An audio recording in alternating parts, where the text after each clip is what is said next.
Welcome to our channel Master of Social Work. If you are new, please subscribe and join our community. This channel is dedicated to providing information on social work, NET, JRF, and PhD programs. For the latest updates, join our Telegram and WhatsApp channels and follow us on Facebook and Instagram. Let's begin. तो आज हम बात करने वाले हैं social group work process के बारे में और कुछ सोशल ग्रुप वर्क की थ्योरीज हैं जो लीडरशिप से रिलेटेड है उनके बारे में हम डिस्कस करेंगे इस वीडियो में। तो सोशल ग्रुप वर्क प्रोसेस क्या है? तो सामाजिक कार्य के दायरे में हम बात करें मतलब सोशल वर्क का जो एरिया है उसमें जो समूह की प्रक्रिया मतलब कि सोशल ग्रुप वर्क प्रोसेस और सामाजिक कार्यकर्ता जो है यानी कि सोशल वर्कर है, साथ ही साथ जो उस ग्रुप के मेंबर्स हैं उनके ये सारे जो प्रोसेस होते हैं मतलब आप एक सोशल वर्क सेटिंग है, ग्रुप वर्क सेटिंग है, उसमें जो सोशल वर्कर होगा, जो उसके मेंबर्स होंगे ग्रुप के, उनके बीच में क्या बातचीत हो रही है, जो उनके आइडियाज़ हैं, जो थॉट्स हैं, उनको कैसे शेयर किया जा रहा है ना? वो आपस में कैसे इंटरेक्ट कर रहे हैं, ये सारी चीज़ें आपकी आ जाती हैं सोशल ग्रुप वर्क प्रोसेस में। और इसमें दोनों चीज़ों को ध्यान रखना होता है जो सोशल वर्कर होता है कि जो प्रोसेस है वो कैसे हो रहा है और आपस में लोग एक दूसरे के साथ क्या फील कर रहे हैं या कैसे पार्टिसिपेट कर रहे हैं। क्योंकि यहाँ पे जो ग्रुप वर्कर है उसका उद्देश्य होगा कि जो ग्रुप के सभी मेंबर हैं वो बराबर पार्टिसिपेट करें, अपनी भागीदारी निभाएं उस ग्रुप वर्क जो भी ग्रुप वर्क होगा उसमें। तो ये आपका प्रोसेस होता है, इसके बारे में हम थोड़ा डिटेल में डिस्कस कर लेते हैं। तो इसके कुछ प्रिंसिपल्स होते हैं ग्रुप वर्क प्रोसेस के जो कि इम्पॉर्टेंट है। पहला कि ह्यूमैनिटेरियन अप्रोच को यहाँ पे एम्फसाइज किया जाता है, उस पर बल दिया जाता है। इसमें जो होता है कि जो व्यक्ति व्यक्ति होते हैं, जो समूह होते हैं या कोई जो व्यापक समुदाय होता है यानी कम्युनिटी होती है, ब्रॉडर कम्युनिटी, उनके बीच में जो लोग हैं उनके बीच का जो इंटरेक्शन हो वो इस तरीके से हो कि लोग हैप्पीनेस फील करें, जॉय फील करें, है ना? और एक प्रॉस्पेरिटी के साथ वो इन्वॉल्व हों इस प्रोसेस में, खुशी-खुशी से अपने मतलब कि जैसे इसमें जो व्यक्ति है उसको ये फ़ील हो कि वो कुछ अच्छा कर पा रहा है ना? और उसके जो कंडीशन है उसमें इम्प्रूवमेंट हो, हर एक मेंबर के, ठीक है? इसके बाद आपका आता है understanding individual group members status. मतलब यहाँ जो भी लोग हैं इस ग्रुप में, व्यक्तिगत जो लोग हों एक किसी ग्रुप के जो सदस्य हैं उन सभी की स्थिति को हमें बेहतर तरीके से समझने की ज़रूरत है। मतलब जो व्यक्ति है उस ग्रुप का सदस्य हो उसके अंदर ये चीज़ होनी चाहिए कि वो जो व्यक्तिगत उसके लक्ष्य हैं वो उसे पूरे होने चाहिए, है ना? और सामाजिक जो सामूहिक आकांक्षाएँ होती हैं वो उनकी पूरी होनी चाहिए। इसमें एक तरीके से ये ध्यान देना है कि एक व्यक्ति उस ग्रुप का मेंबर है तो सिर्फ ये नहीं है कि वो उस ग्रुप के ही लक्ष्य को पूरा करने में लगा हुआ है या वो ग्रुप को ही सिर्फ फोकस किया जा रहा है। इसमें हर एक मेंबर के प्रॉब्लम्स और उनके सॉल्यूशन पे काम किया जाता है। तो ये एक आपको बैलेंस वे में दिखना चाहिए कि हर ग्रुप का मेंबर ये फील करे कि वो जिस ग्रुप का सदस्य है तो उस ग्रुप के सदस्य होने के नाते उसको उतना ही इम्पोर्टेंस दिया जा रहा है, उसकी प्रॉब्लम्स को सॉल्व किया जा रहा है ना? तो ये बहुत ज़रूरी है। इसके बाद आता है gathering information about the group. यहाँ जो जो ग्रुप है उससे रिलेटेड जो भी इंफॉर्मेशन है उनको आपको अपने पास इकट्ठा करना होगा, है ना? इसमें आपको जो रैपिड बिल्डिंग होती है मतलब जो एक ग्रुप के सदस्यों के साथ जो आपका एक कह सकते हैं रिलेशनशिप होता है उसको बहुत अच्छे तरीके से बिल्ड करना होता है ना? जिससे एक आपका जो डायनेमिक है उस ग्रुप का, है ना? उसकी उस ग्रुप की जो एक्टिविटीज़ हैं वो आप इस तरीके से कराएं कि वो एकीकृत करे लोगों को, साथ में ले आए। जो चीज़ें हैं इस तरीके से मेंटेन हो, है ना? आपस में लोग मिलके काम कर पाएँ। तो ये बहुत ज़रूरी होता है। इसके बाद आपका आता है एनकरेजिंग ग्रुप लेड प्रोग्रेस। मतलब यहाँ पे जो समूह है वो नेतृत्व लेकर आए, है ना? उनके अंदर नेतृत्व का विकास होना चाहिए। जो समूह के लोग हैं वो आगे बढ़े, है ना? उनके अंदर लीडरशिप की क्वालिटी आए, ये बहुत ज़रूरी है। और ये सिर्फ एक किसी मेंबर के साथ नहीं होना चाहिए, ये सभी के साथ होना चाहिए। ठीक है। तो जब सभी लोग ऐसे होंगे तो एक ग्रुप लीड कर रहा होगा, वहाँ पे कोई एक व्यक्ति लीड नहीं कर रहा होगा। दूसरी चीज़ आती है respecting the right to self determination. मतलब जो ग्रुप के लोग हैं उनके अंदर ये ज़रूरी है कि ये चीज़ शामिल हो कि जो भी ग्रुप के रिलेटेड जो भी डिसीजंस हैं वो ग्रुप के मेंबर्स खुद चूज़ करें, है ना? वो खुद डिसाइड करें कि वो क्या चाहते हैं, किस तरीके से कौन से जो सॉल्यूशन है उसको यूज़ करना चाहते हैं, कौन से पाथ पे जाना चाहते हैं, ये उनका अपना डिटर्मिनेशन होना चाहिए। कोई दूसरा व्यक्ति उनके लिए कोई निर्णय नहीं लेगा। तो ये प्रिंसिपल ध्यान में रखते हुए जो आपका पूरा ग्रुप प्रोसेस होता है ना? वो आपका आ जाता है। अब इसमें हम बात कर लेते हैं डिसीजन मेकिंग प्रोसेस। देखिए ये बहुत इम्पोर्टेंट आपका एक कह सकते हैं प्रोसेस है। आप अगर एक इंडिविजुअल की भी लाइफ देखें तो डिसीजन मेकिंग आपकी बहुत इम्पैक्ट डालती है आपकी लाइफ पे कि आपका फ्यूचर कैसा होगा, आपका प्रेजेंट कैसा होगा, है ना? ये सारी चीज़ें आप किस तरीके से डिसीजन लेते हो, आपका जीवन उसी तरीके से चलता है। तो ये डेली एक्टिविटीज़ से रिलेटेड होता है। और जब बात आ जाती है ग्रुप की तो वहाँ पे ये थोड़ा हमें ध्यान में रखना होता है क्योंकि उस ग्रुप में कोई एक व्यक्ति नहीं होगा, एक माइंडसेट का व्यक्ति नहीं होगा, वहाँ लोग होंगे तो उनके विचार भी अलग होंगे, है ना? किसी भी चीज़ को देखने का उनका तरीका, नज़रिया जो होगा वो अलग होगा, उनका अप्रोच, दृष्टिकोण अलग होगा। तो डिसीजन मेकिंग को बहुत ध्यान में रखते हुए काम करना है। मतलब आपका जो निर्णय का करने का तरीका होना चाहिए ना, वो निर्णय करने का जो आपका प्रक्रिया है उसमें इस तरीके से निर्णय लेने के लिए उस ग्रुप को आपको प्रिपेयर करना है ना? उनको इस तरीके से तैयार करना है कि वो जो भी निर्णय ले वो सबके लिए अच्छा हो, सबके लिए पॉजिटिव हो, इफ़ेक्टिव हो और सक्सेसफुल हो। ठीक है? तो ये बहुत ज़रूरी है। सबको लाभ मिलना चाहिए, किसी एक व्यक्ति विशेष को नहीं।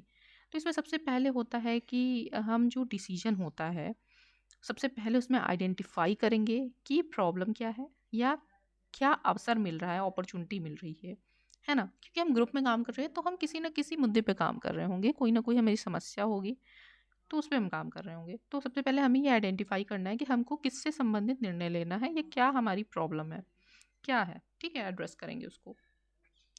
फिर उससे जो भी रिलेटेड आपके इन्फॉर्मेशन है, वो हमें गैदर करना होगा, वो हमें इकट्ठा करना होगा। देखिए, कोई भी डिसीज़न लेने से पहले हमें सारी चीज़ें ध्यान में रखनी होंगी ना, उसके पॉजिटिव इम्पैक्ट क्या होंगे, नेगेटिव इम्पैक्ट क्या होंगे, वो प्रॉब्लम कहाँ से अराइज़ हुई है, ये सारी चीज़ें हम समझेंगे, तभी तो हम सही निर्णय ले पाएँगे। हो सकता है कि हमें प्रॉब्लम का पता है लेकिन उसके कारण का पता नहीं होगा, तो क्या हम अगर कोई प्लान बनाते हैं, सिर्फ़ प्रॉब्लम को देखते हुए, उसके कॉज़ को नहीं पता करते हैं, तो अगर हम कोई डिसीज़न ले लेते हैं, तो ज़रूरी है कि वो प्लान सक्सेसफुल होगा? नहीं, वो तो हम एक ब्लाइंड तरीके से देख रहे होंगे, सिर्फ़ हमने एक डिसीज़न ले लिया कि हमें करना है। तो वो सारी चीज़ें इन्फॉर्मेशन आपकी होनी चाहिए। इसके बाद होगा कि जो भी हमारे अल्टरनेटिव्स होते हैं, मतलब जो भी हमने अगर कोई प्रॉब्लम को सॉल्व करने के लिए कुछ ढेर सारे आपके आइडियाज़ आए, अब उसमें से कौन-सा आइडिया या कौन-सा सॉल्यूशन है जो कि हमारे जो ग्रुप का जो लक्ष्य है ना? जो हमारे समूह का लक्ष्य है, गोल है, उसको प्राप्त करने में हमारी सहायता करेगा। मतलब बेस्ट ऑप्शन, बेस्ट अल्टरनेटिव क्या है, हम उसमें से चूज़ करेंगे। तो यहाँ पे हम करते हैं आइडेंटिफाई द अल्टरनेटिव, ठीक है? इसके बाद आता है कि वेट द एविडेंस। मतलब जो भी हम सोच रहे हैं अपना डिसीजन लेने के लिए, उसका जो भी हमारा अपॉर्चुनिटी है या जो भी सॉल्यूशन है, हम उसको इवैल्यूएट करेंगे सभी अल्टरनेटिव्स को कि भाई हमारे लिए कौन-सा ऐसा है जो व्यवहार में हमारे आ सकता है, मतलब जो व्यावहारिक है। ऐसा नहीं है कि सिर्फ़ हम उसे मतलब कि एक कॉन्सेप्ट हमने बना लिया है और उसको हम प्रैक्टिकल वे में हम उसको यूज़ ही नहीं कर सकते हैं। तो ये बहुत ज़रूरी है कि वो जो हमारा होना चाहिए सॉल्यूशन, वो प्रैक्टिकल होना चाहिए। वांछनीयता होनी चाहिए, एक्सेसिबिलिटी, मतलब कि वो हम प्राप्त कर सकें। ऐसा गोल या ऐसा कोई प्लान नहीं बना लेना है जो कि मतलब हमारे पहुँच से बाहर हो, ठीक है? फिर डिज़ायरेबिलिटी आपकी आ जाती है, जो सारी चीज़ें आपकी ये मतलब ध्यान में रखते हुए आपको काम करना है, ठीक है? अब इसमें से आप देखोगे जो आपका बेस्ट सॉल्यूशन है आप चूज़ करोगे, जिसको आपको लगता है जिसमें ज़्यादा से ज़्यादा एविडेंस आपको मिल रहे हैं सक्सेसफुल होने के लिए, आप वो करोगे, ठीक है? फिर आपका आता है चूज अमंग अल्टरनेटिव्स, वही कि हमने सारी चीज़ों को देख लिया कि कौन हमारे लिए प्रैक्टिकल है, किसकी एक्सेसिबिलिटी है ना, उसको हमने माप तोल करके अब जो उसमें से बेस्ट है हमने उसको चूज़ किया। और ये हमें ध्यान में रखना है कि इसके कुछ आपके रिस्क भी होंगे, है ना। तो जो भी चीज़ें हैं उसको ध्यान में रखते हुए उसके क्या सॉल्यूशन हो सकते हैं, अगर हमें कोई प्रॉब्लम आती है क्या चैलेंजेस हो सकते हैं, सबको देखते हुए हम एक अल्टरनेटिव चूज करेंगे। उसके बाद जो भी हमने एक अपना अल्टरनेटिव चूज किया है, जो भी आइडिया चूज किया है, उसको हम इम्प्लीमेंट करके चेक करेंगे कि हाँ भाई ये काम कर रहा है या नहीं। उसके बाद हम जब ये सारी चीज़ें कर लेते हैं, हमने जो भी निर्णय लिया है उस निर्णय का हम रिव्यू करते हैं कि भाई हमारा जो डिसीजन था, वो हमने जो लिया था जिस प्रॉब्लम को सॉल्व करने के लिए, क्या वो प्रॉब्लम सॉल्व हुई। ये हम अपने इवेल्युएशन के थ्रू चेक करेंगे। अगर होती है तो बढ़िया है, अगर नहीं हुई तो जो भी चीज़ें चेंज करनी है, उसमें जो भी इम्प्रूवमेंट करना है वो हम कर लेंगे। ठीक है। अब हम बात कर लेते हैं कि आपका हमने ये सारी चीज़ें अभी डिस्कस कर ली हैं, यहाँ पे एक जगह पे लिखा हुआ है। अब हम आगे चलते हैं। अब हम बात कर लेते हैं कि ग्रुप डायनेमिक्स क्या है, यानी कि समूह गतिशीलता। तो समूह गतिशीलता क्या होती है? ग्रुप डायनेमिक हम कह सकते हैं एक स्टडी होती है कि जो ग्रुप मेंबर्स हैं उनके बीच में जो इंटरैक्टिव इंटरपर्सनल बिहेवियर है, मतलब कि जो उनका आपस में बातचीत करने का तरीका है ग्रुप मेंबर्स के बीच में, पारस्परिक वो एक दूसरे के साथ कैसा व्यवहार कर रहे हैं, उनके पास जो नॉलेज है, जो इंफॉर्मेशन है, वो कैसे एक दूसरे के साथ शेयर कर रहे हैं।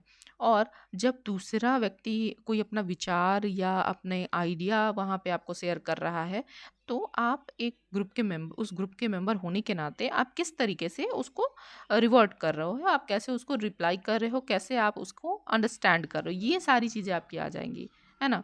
कि एक ग्रुप में आपस में इंटरेक्टिव जो बिहेवियर, इंटरपर्सनल बिहेवियर होता है, ये हम इसकी स्टडी ग्रुप डायनेमिक्स में करते हैं, इसी को ग्रुप डायनेमिक आपका कहते हैं। और जो कर्ट लेविन थे, उन्होंने ग्रुप डायनेमिक जो दिया था, उन्होंने बताया था कि ग्रुप डायनेमिक होता है जो कि जिसमें हम देखते हैं कि जो समूह होते हैं वो कैसे आपस में, जो इंडिविजुअल हैं उस ग्रुप के जो व्यक्ति हैं, वो आपस में कैसे लोगों की जो चीज़ें चेंज हो रही हैं उस ग्रुप में, सिचुएशन जो बदल रहे हैं ना, जो परिस्थितियाँ बदल रही हैं, उसमें कैसे वो रिएक्ट कर रहे हैं, कैसे रिस्पॉन्ड कर रहे हैं, कैसे वो उसको अडॉप्ट कर रहे हैं उस सिचुएशन को, ये सारी चीज़ें आपकी ग्रुप डायनेमिक्स में आ जाएंगी।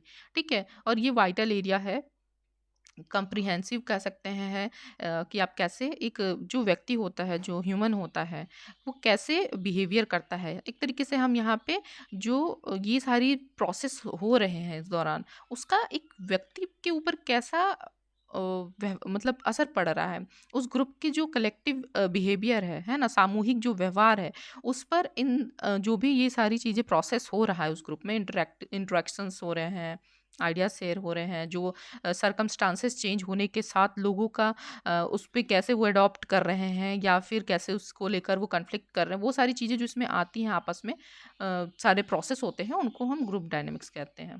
ठीक है। और उसको देने वाले कर्ट लेविन थे। इसके बाद आता है कि आपके ग्रुप डायनेमिक्स के कुछ ऑब्जेक्टिव होते हैं। तो इस ग्रुप डायनेमिक हम स्टडी क्यों करते हैं? ताकि हम जान पाएँ जो समूह है ना?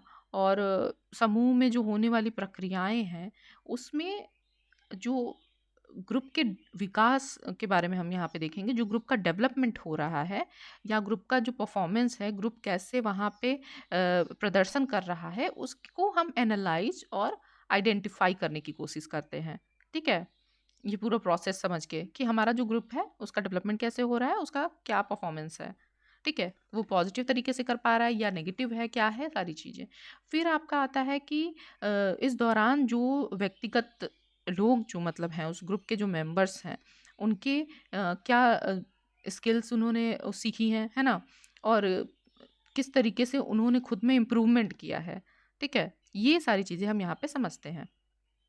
फिर आपका आता है कि हम कैसे जो हमारा ऑर्गेनाइजेशन है उसको कैसे हम ज़्यादा से ज़्यादा सक्सेसफुल बना सकें, है ना।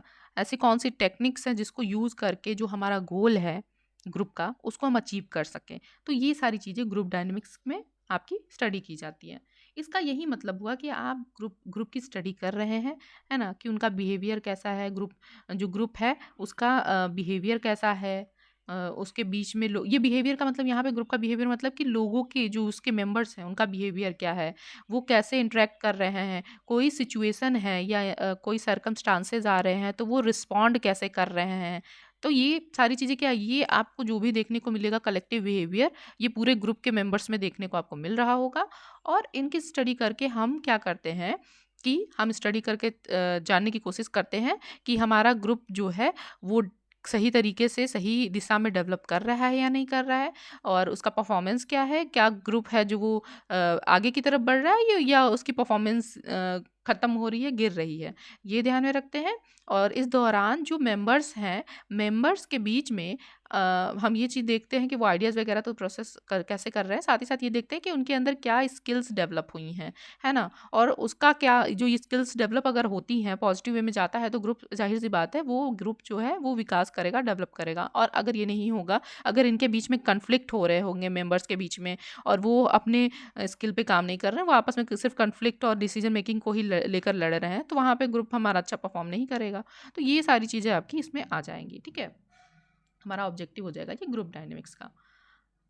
अब कुछ प्रिंसिपल्स भी होते हैं ग्रुप डायनेमिक्स के, है ना, तो इनको भी हम देख लेते हैं। तो जो मेंबर्स होते हैं ग्रुप के, उनके बीच में क्या है, स्ट्रॉन्ग सेंस ऑफ बिलोंगिंगनेस होनी चाहिए, है ना, कि मतलब उनको ये अपनेपन की भावना होनी चाहिए। मतलब बिलोंगिंगनेस का क्या मतलब होता है, आप जैसे लोग कहते हैं कि मैं किसी शहर से बिलोंग करता हूँ, तो वो क्या आप वहाँ पे बताते हो, आपका अपनापन वहाँ पे आप जाहिर करते हो कि आप जैसे बताओगे कि मैं बनारस से आता हूँ या बिलोंग करता हूँ, तो वो वहाँ पे आप क्या, जब आप किसी को एक्सप्रेस कर रहे होगे, आप किसी पर्टिकुलर सिटी या स्टेट का नाम या कुछ भी, मतलब जो, तो आप वहाँ पे आप एक अपनापन आप बताते हो, आप बताते हो कि हाँ मैं यहाँ से हूँ, तो वहाँ पे आपको एक अपनापन फील होता है, आपके अपना होम टाउन हो या जहाँ पे आप रहे हो या आपकी यूनिवर्सिटी हो, तो स्ट्रॉन्ग सेंस ऑफ बिलोंगिंगनेस होती है ग्रुप में, ये प्रिंसिपल है।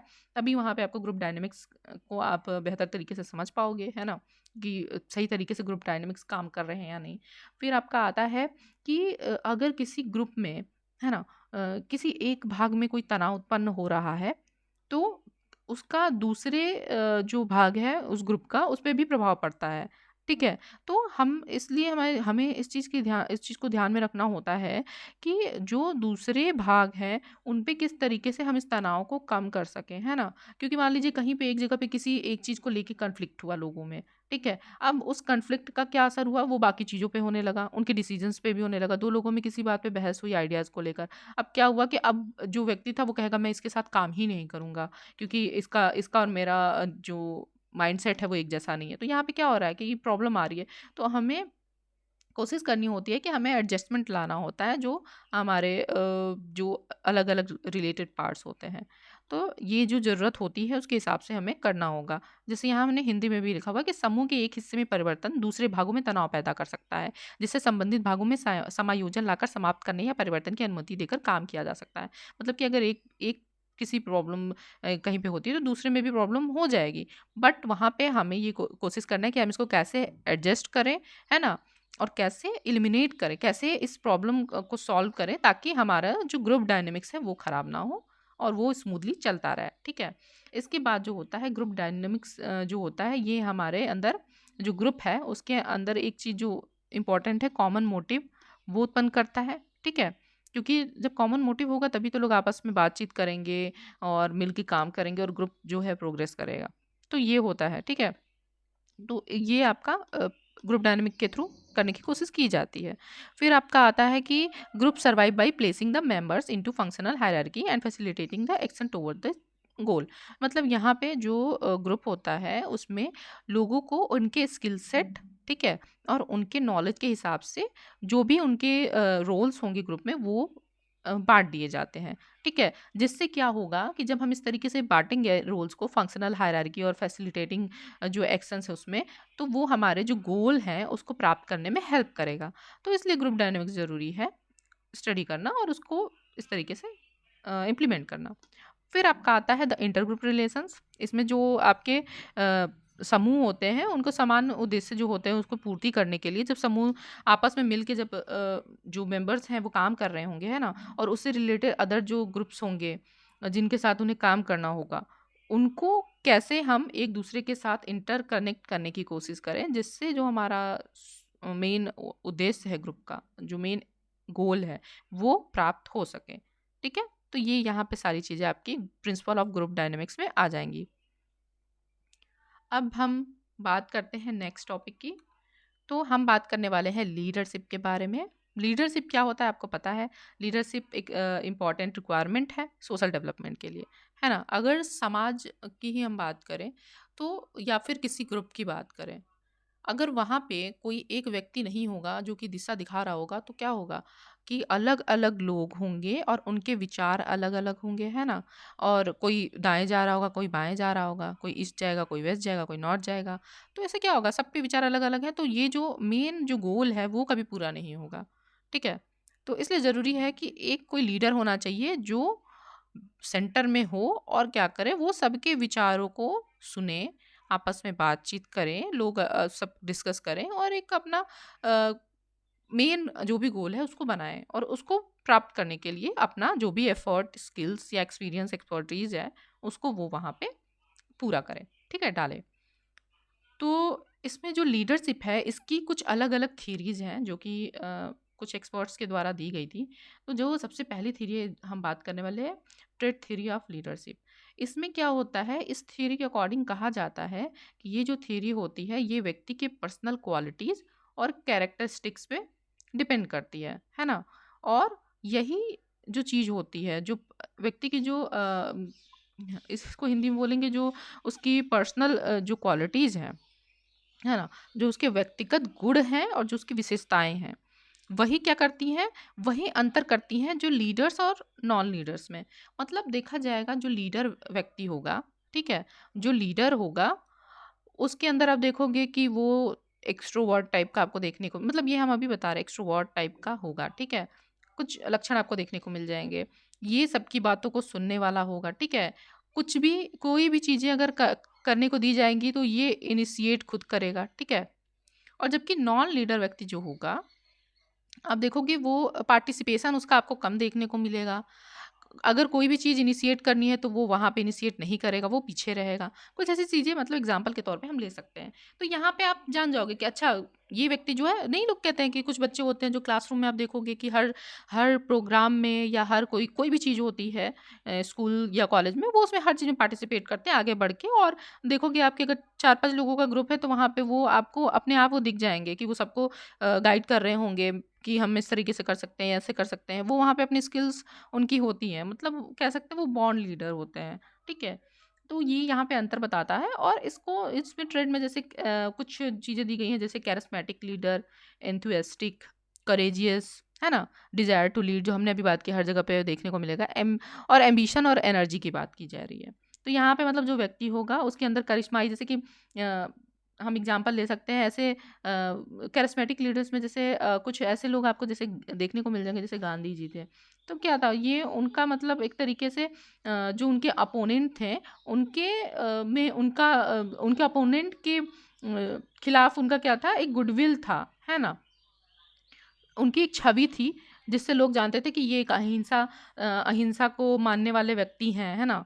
और ये अपने देश को आज़ाद कराना चाहते हैं, और ये सबके लिए लड़ते हैं, ये केवल किसी एक वर्ग के लिए नहीं, ये सबके लिए लड़ते हैं, सबको साथ लेकर चलते हैं। तो उनका एक गुडविल था अपने जो भी उनके अपोनेंट थे उनके खिलाफ।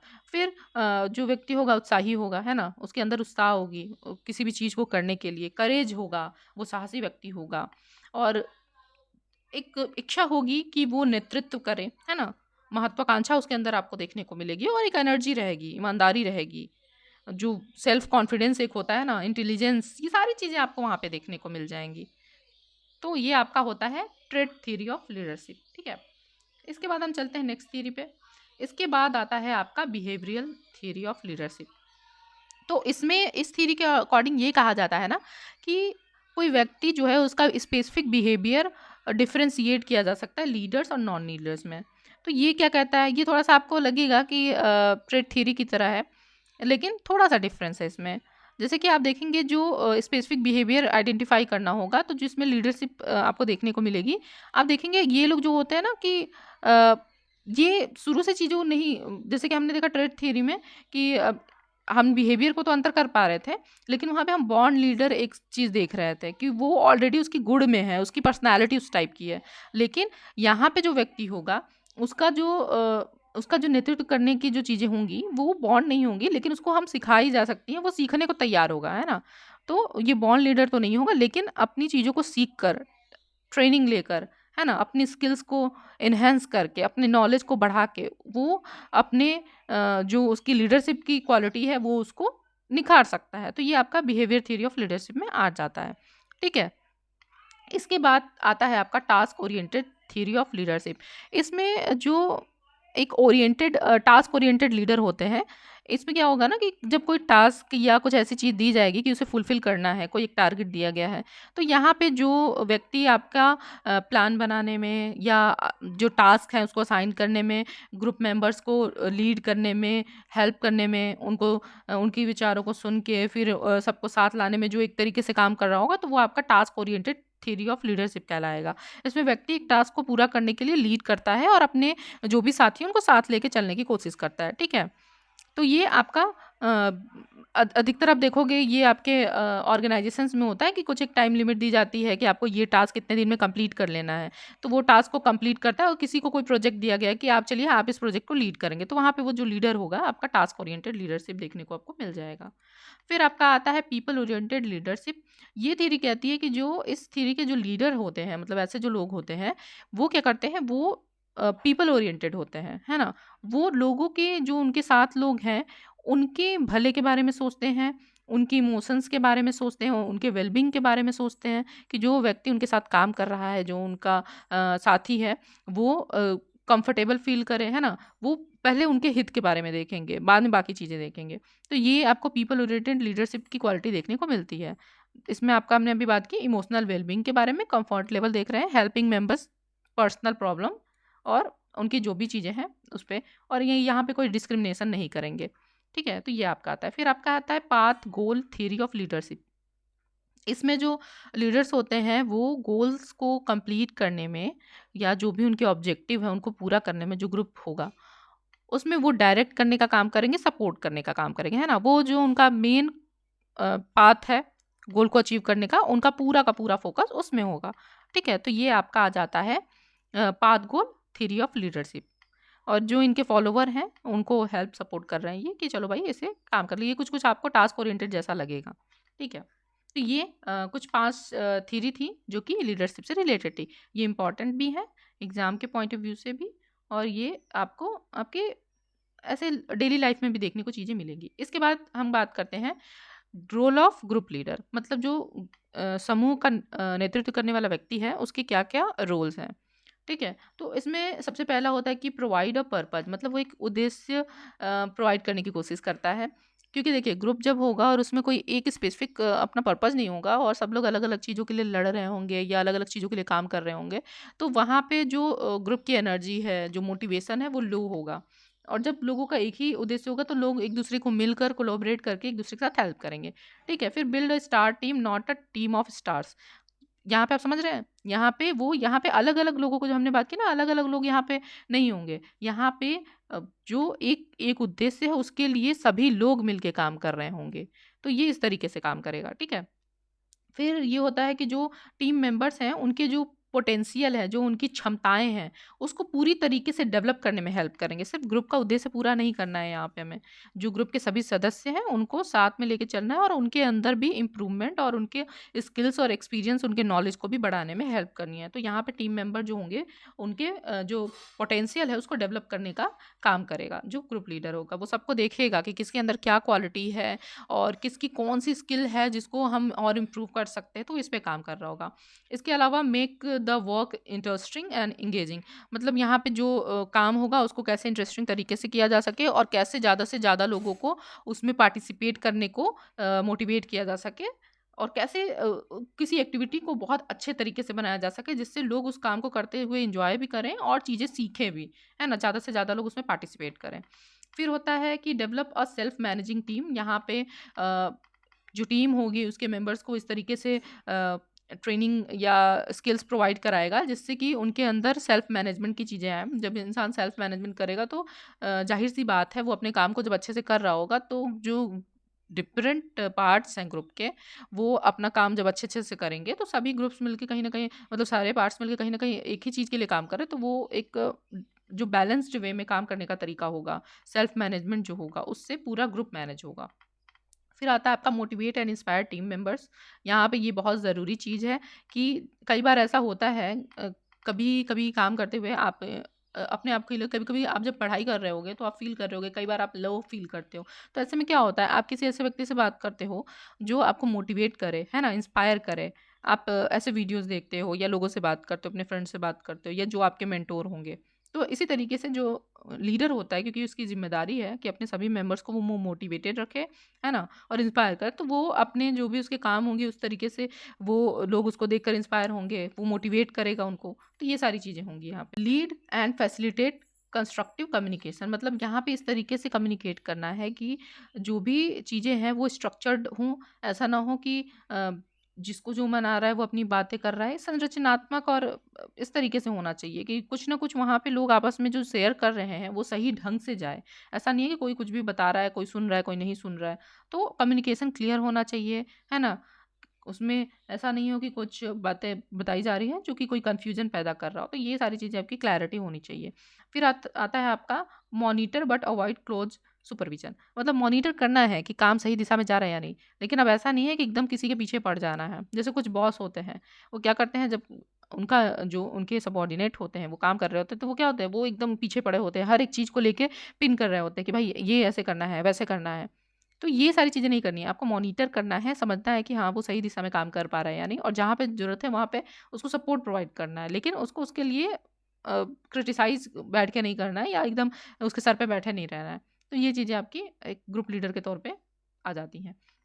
अब कुछ रिस्पॉन्सिबिलिटीज़ भी होती हैं, जैसे set a positive example of for his her group, मतलब कि जो भी व्यक्ति है, जो लीडर है, वो पॉजिटिव एग्जांपल दे अपने, उसके भी उसके काम उससे काम ऐसा होना चाहिए, उसकी पर्सनालिटी ऐसी होनी चाहिए कि बाकी ग्रुप मेंबर्स उससे इंस्पायर हो, है ना? पॉजिटिव एग्जांपल के तौर पे वो उसे देखें।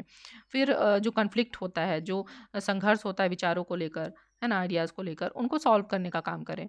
ठीक है? इसके बाद आता है वर्क फॉर ऑर्गेनाइजेशनल सक्सेस, मतलब कि जो आपका जो ऑर्गेनाइजेशन है उसकी सफलता पे को लेकर वो काम करे कि कैसे सफल किया जा सकता है। फिर आता है have a commitment for growth of group, मतलब कि उस जो ग्रुप है, जो समूह है, उसका विकास कैसे किया जा सके ज़्यादा से ज़्यादा, उसकी कमिटमेंट होनी चाहिए उसके अंदर कि उसे उस पे काम करना है। फिर मेंटेन इंटीग्रिटी, मतलब कि जो, क्योंकि हमें पता है कि इस ग्रुप में बहुत सारे लोग हैं जो अलग-अलग जगहों से आते हैं, अलग आइडियाज़ होते हैं उनके, है ना? उनके वैल्यूज़ थोड़े अलग होते हैं। तो वहाँ पे वो कहीं न कहीं जब आइडियाज़ और विचार लोग प्रकट करते हैं तो बहुत सारी चीज़ें प्रॉब्लम आती हैं, लोगों में कॉन्फ्लिक्ट होता है। तो कैसे सभी को मिलाकर एक एक मतलब जो उनकी जो अलग-अलग स्किल्स या अलग-अलग जो उनके विचार हैं, कैसे उनको हम इस तरीके से इंटीग्रेट करें कि वो एक पॉजिटिव वे में निखर के आए, ना कि कॉन्फ्लिक्ट के तौर पे। तो ये सारी चीज़ें आपकी ग्रुप लीडर के अंदर रिस्पॉन्सिबिलिटीज़ और रोल होने चाहिए। तो आज हमने ये ग्रुप लीडर के बारे में जाना और ग्रुप प्रोसेस और डिसीजन मेकिंग के बारे में जाना। नेक्स्ट वीडियो में हम बाकी के जो भी हमारे इस यूनिट के बचे हुए टॉपिक्स होंगे उनको कंप्लीट करेंगे। अगर आपको हमारा वीडियो अच्छा लगा तो लाइक करिए, चैनल को सब्सक्राइब करिए एंड फ्रेंड्स के साथ भी शेयर करिए, and thank you for watching.